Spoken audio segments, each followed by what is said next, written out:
Assalamualaikum warahmatullahi wabarakatuh. Hai guys, saya Noprianti, saya dari Ekonomi Syariah 4A.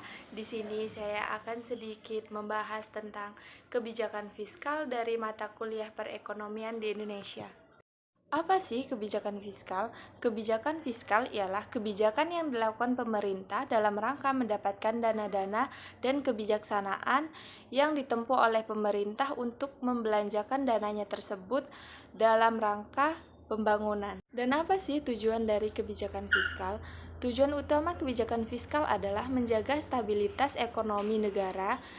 Tidak hanya itu, kebijakan fiskal juga berperan penting dalam meningkatkan pertumbuhan ekonomi bangsa Indonesia. Apa saja peranan kebijakan fiskal? Ada 4 peranan kebijakan fiskal. Yang pertama, menurunkan tingkat inflasi. Yang kedua, meningkatkan produk domestik bruto atau PDB. Yang ketiga, mengurangi tingkat pengangguran. Dan yang keempat, meningkatkan pendapatan masyarakat.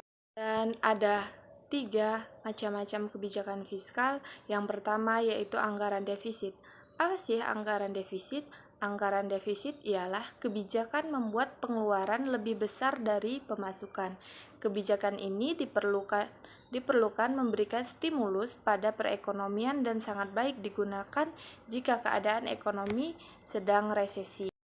Dan yang kedua, anggaran surplus, yaitu bertujuan untuk mencegah inflasi dari sisi banyaknya jumlah uang yang beredar. Anggaran surplus menggambarkan kondisi keuangan negara sedang mengalami kelebihan. Ketiga yaitu anggaran berimbang. Anggaran berimbang ialah kebijakan di mana pemasukan atau pendapatan negara harus sama besar atau seimbang dengan pengeluaran negara yang disusun. Apa saja bentuk-bentuk kebijakan fiskal? Jika ditinjau dari teori, ada 3 bentuk-bentuk kebijakan fiskal. Yang pertama, kebijakan anggaran fungsional, dan yang kedua, kebijakan pengelolaan anggaran, dan yang ketiga, kebijakan stabilisasi anggaran berimbang. Dan apa sih contoh dari kebijakan fiskal? Di sini saya akan mengambil contoh dari peningkatan anggaran penanganan COVID-19 seperti yang telah tersinggung sebelumnya. Pemerintah telah meluncurkan program pemulihan ekonomi nasional atau disebut dengan PEN yang bertujuan memulihkan perekonomian akibat pandemi. Itu contoh dari kebijakan fiskal. Mungkin itu saja sedikit pembahasan dari saya tentang kebijakan fiskal. Mudah-mudahan materi yang saya sampaikan bisa bermanfaat dan bisa menambah wawasan teman-teman semua.